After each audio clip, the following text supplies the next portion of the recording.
And welcome back to Brunch, a taste of Tobago. Thank you so much for staying with us and for joining us.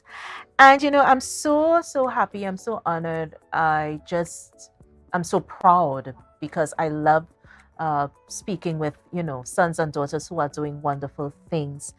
And my next guest is no different. Rachel James joins us. She's a special needs educator. And, that is one of the most rewarding jobs that one person can have.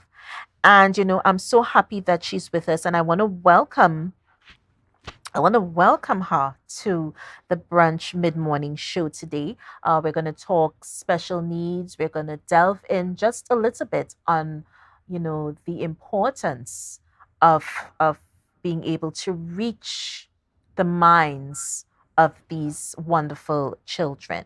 So let's get ready. We are going to be talking to Rachel James Charles. See, I corrected myself there. Rachel James Charles.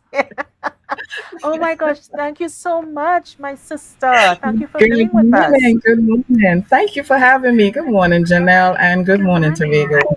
Good Yeah. morning. So, special needs education. It is so vast. So we Yeah. I'm just going to delve right in. Let's go back hmm a little bit and, just tell us a bit about how you got involved in being a special needs educator. Let's start there.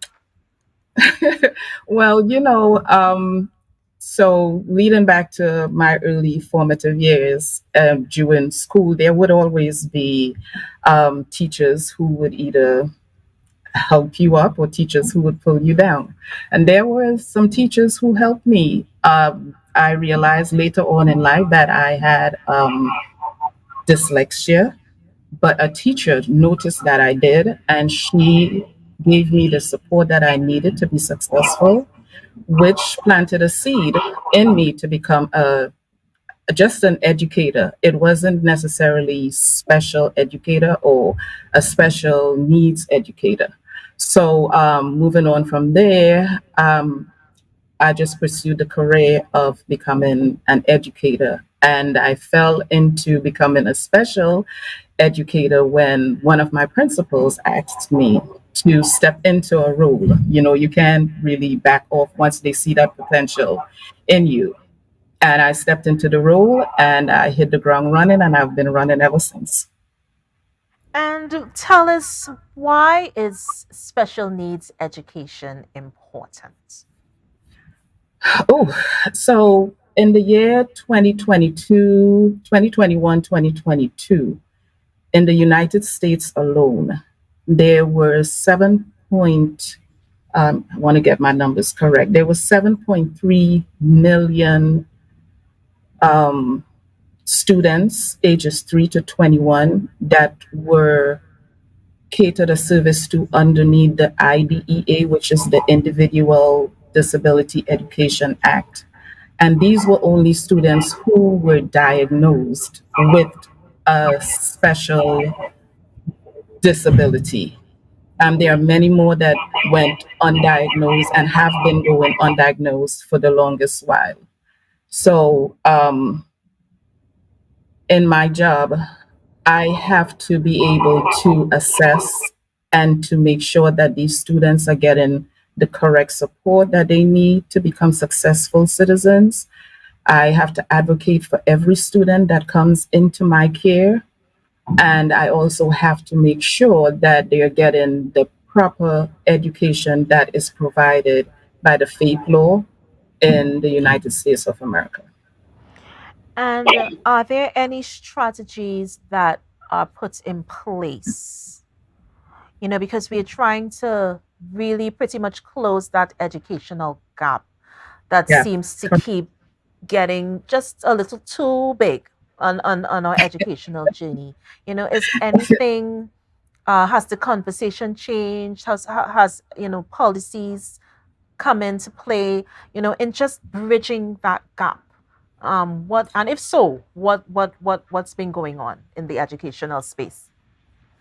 So in the educational space, we have a vast team of educators, along with the principals, along with the parents that come together annually, and we develop something called an IEP, which is an individualized educational program for each student. In this IEP, you have the goals and objectives for these students in order to help bridge that educational gap. We see where the children are, we see where they need to be, and we work in between to get them to where they need to be. So we work with general educators as well.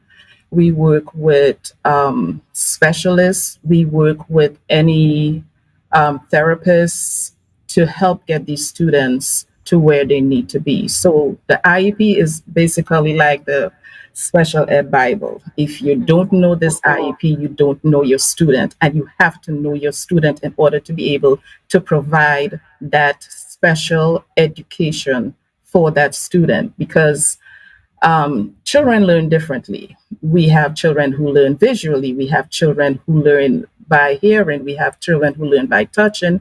We have children who learn by just watching their teacher model. So, in order to know how to provide for your specific student, you have to be able to know that specific student. And what is a typical day like? This is one of the questions I've been meaning to ask you.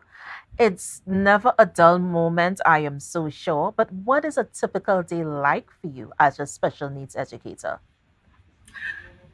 Um, Typically, my day starts pretty early. I come in earlier because I have vowed to not stay late this school year. Usually, I would leave the building around 6. This school year, I decided I was going to leave probably around 4:35 once all my students are on their bus and they're on their way home. So typically, my day starts pretty early. I come in, I clean, I make sure that everything is good and ready for them. I always try to create a positive learning environment for my students. We eat breakfast, we come up, and then you do something that I call a temperature check. You check in with them to make sure that they're okay, because a child who has a lot going on at home, you absolutely can't teach that child. You have to deal with whatever is going on first, and then you delved into the academics. So basically, we do a lot of circle time. We sit, we talk, we chat, but once we get down to learning, we learn, and we learn hard. My expectations are really high for every one of my students, and they know what my expectations are, and they basically live up to my expectations and fulfill their potential. And what would they say if they had to be a voice today? What would they say about Auntie Rachel? They would say that that Miss Anti-Racial, I haven't heard that in a long while. Anti-racial is fair, and anti-racial loves.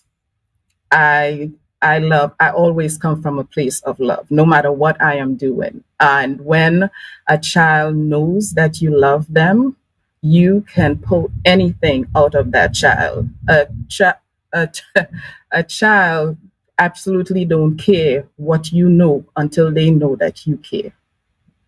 I love it. And you said it so well because I'm listening to you and I'm feeling the passion, I'm feeling the love for what you do. And that's a beautiful thing because a special needs educator to me Mhm, really starts that bridging of the gap in terms of educating, because when you have special needs personnel, you have special needs children, then mhm. it's a totally different narrative that you have to follow now, because you have to Exactly. get to the meat of the matter, and You it's not have to. always easy to do that. Yeah. It isn't. And sometimes you don't have that time to really dally. So sometimes the work, not sometimes, most times the work is dirty. You got to get down in the trenches and you have to get what you need for those students in order to bridge, or to, at least to bridge. Most of my students, they are 4 and 5 grade levels behind. and we have to bridge that educational gap in order to make them successful citizens. Not only I delve in academics, I also delve in life skills. So I teach them how to wash, how to fold their clothes, how to brush their teeth, how to comb their hair, how to make sure their face is clean, how to make sure their clothes is clean. So I wear probably too many hats, but I'll wear them, and I wear them proudly, and make sure that they are well-rounded citizens. When they leave this class, I want to ensure that they are successful citizens and well-rounded on Yeah, the and outside. yeah, and I love the fact this is what stands out for me. You're preparing them, Yep. and the word special needs doesn't even need to come up because they're like No. normal. You're preparing them for Yeah. normal existence, for normal life, taking Exactly. care of themselves. And so Hmm. that little closet or that little mask or that little crutch that people hide behind, it's not Yeah. even a topic of discussion No, it's because not. hey, you have life to live and we're preparing you for that. Of course, indeed, indeed. I don't say can't in my classroom. We believe in the power of can or not yet. So whatever skills or whatever academic level that they are at, if they are struggling to get it, we will get it eventually. So we believe in the power of yet. I try not to, like you said, use that the disability as a crutch most Mm-hmm. times to say, well, I can't do this because I am this way, or I can't do that because I am that way. I need them to see that they are human first. They have a disability, but they are not disabled. You Yes. know, yeah. Yeah, I love it. I love it, love it, love it. What's next for you though, Rachel? What's next? Where Um, is your journey taking you next? so um, my admins, not my admins, but the admins where I work, they've been whispering about stepping out of the classroom, being an admin advocate for special ed. But I believe that I have a lot more work to do in the classroom. I don't think that my journey should, and I know even if I step out of the classroom, it would not end there, but I believe that I have a lot more work in the classroom. So maybe a couple more years down the road, I may step out of the classroom. But for now, my job is to remain in the classroom and just love on these babies and allow them to grow and thrive in a positive environment. Being Tobagonian, a Tobagonian daughter, you Uh, have a certain, there's a rhythm to us, a oh, rhythm of yeah. expression, and what would it have been like for you growing up in Tobago? What was your family like? Your family life? Tell us a bit about that.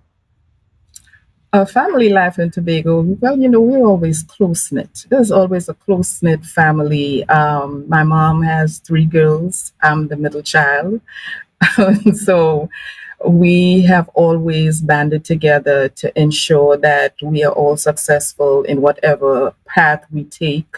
My mom has always been supportive. Even now, she calls like, "Where you going? What time you coming home? Are you okay? Do you need anything?" So that connection has never ever been broken. Even I'm thousands of miles away. So that close knit, family oriented disposition that we always have, it continues, and it also continues in my classroom. I ensure that everyone is well taken care of.